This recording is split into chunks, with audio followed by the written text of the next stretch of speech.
coming back just looks completely... These are rehab starts. Yeah, right? But it is. But at the same time, he does look lost. And it was not, great prior to getting hurt as well. Where are you at with the Phillies? Look, the Wheeler part is great. 215-592-9494. We'll take all the Zack Wheeler is awesome calls we can get today. But they take 2 at 3. Friday's frustrating, but they find a way to win 2 at 3. But again, it's these, kind of clawing out these wins, these late hits that get them over the top. Where are you at with this Phillies team right now? They are the most annoying good baseball team I've ever consumed in my life. Yeah, I am just so scared of this offense until I'm in the ground. I got to be honest with you. It's first and third, no outs, they don't score. It's bases loaded, no outs, they score 1. You got to put up 3. If this is the playoffs, you got to have a bases clearing double. But instead, I'm watching Nick Castellanos on 3 straight pitches, these feeble at bats. So it's just one of those things where I'm scarred, and it's very traumatic to think back to these postseason losses where the offense flips back into that mode where they aren't productive. And it's that same nonsense we've seen that's been their kryptonite, and they keep showing it. They keep showing that it's still in their DNA. And until that goes away, I'm walking into the postseason shaking with anxiety. I'm just being honest with you. It sucks because this team's good. But are they good enough? I'm not. I don't know. You know what I'm saying? You know what I'm saying? That sentence. Yeah. The Phillies 2025 season, that noise right there.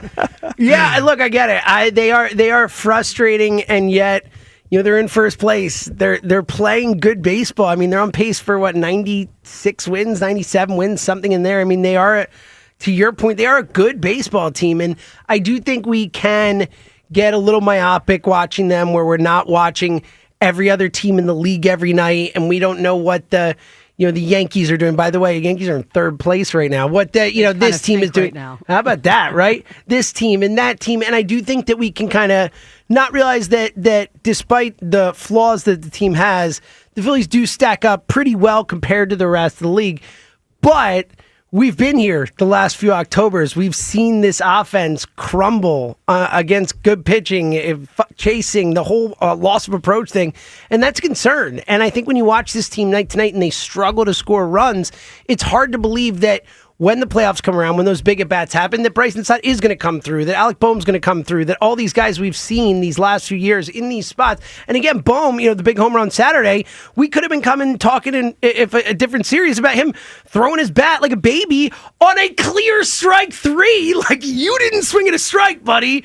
and act like a baby. So I get it that this is a frustrating lineup. They are a good baseball team. Rhea Hughes, where are you at after the weekend? Again, 2 of 3, but a frustrating 2 of 3 despite Wheeler. Well, it's first of all, the Wheeler. I mean, it's insane and of all people, Austin Hayes. Of course. I was listening on the radio when it and I went, why? I went, Austin Hayes, no, you can't be responsible for this. Well, and the thing too, Rhea, is we all were thinking it. I mean, even Topper, we'll play some audio later where Topper was talking about, it felt like through 4 that could be one of those days. And it was. It just was one hit away. Well, because it looked like he was trying to do it all weekend. And it's against the Reds. Yeah. We're seeing, it's like, I know what this looks like. The no-hitter against the Reds. I've seen this. Yeah. Like, it did feel like he had that kind of day in it, Rhea. Well, and because I just felt like he was trying to do that all weekend. I mean, he went 1 for 5 in one of the games, but I felt like he was literally just trying to swing for the fences to try to show, I can do this. Mm-hmm. Would have been nice if you had done it here. Very helpful. Yeah, it's the bases loaded.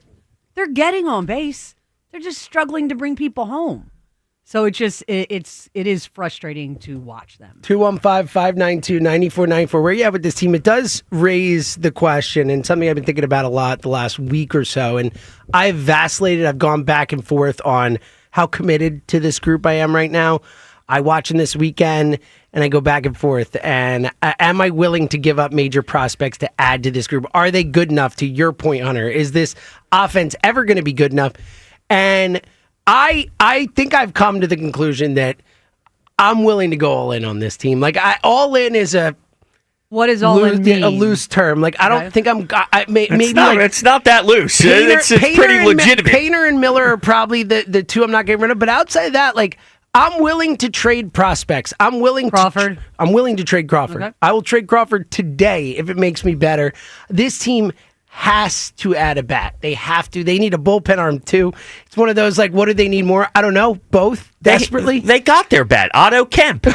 I'm telling you what they feel. I like Otto Kemp. He is not the salve for this team's problem. I'm the messenger. That's a power bat. I'm the messenger. So where you at with that? Like I am ready to go in on this team. I think when especially you watch Zack Wheeler pitch yesterday, you listen to him in that Matt Gallup article on The Athletic. I believe him that he's going to retire in 2 years. I really do. I don't think it's just talk. I think that Zack Wheeler's got 2 years left in Major League Baseball. Bryce Wheeler, I mean Bryce Harper, we'll get into it. Who knows where Harper's career is headed from now, what type of Bryce Harper we're going to get.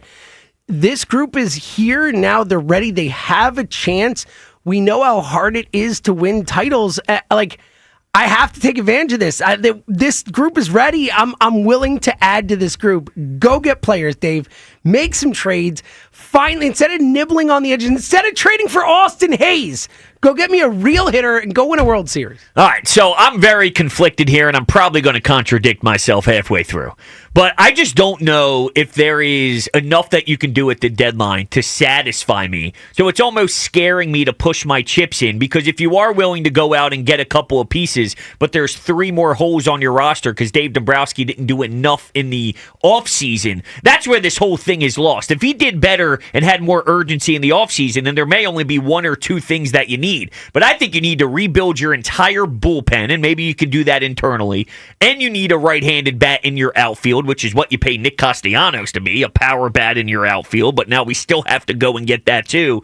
So I just think it's so sloppy, it scares me. But at the same time, I'm not a prospect hugger. And Stott and Bohm, these are guys that we looked at as these great prospects that are untouchable. Now we wanted Bohm traded in the offseason, and Stott hasn't been good enough offensively this year. So what the hell are prospects anyway? So just get rid of them. So that's where I contradict myself is, what the hell? These guys are probably going to be stiffs anyway, so why not get rid of them to go get some guys? If they do something powerful enough, and I'm just pulling something out of the rear end here, you get Mason Miller and Brent Rooker, and you trade with the A's, and you get a right-handed power bat and someone in theory who could be a dominant out of your bullpen guy, then you can win me over. You can win me over. But I'm scared to go all in because I think there's 5,000 holes here, and if you fill up 3 of those holes, I don't know. Do I trust the rest of the roster?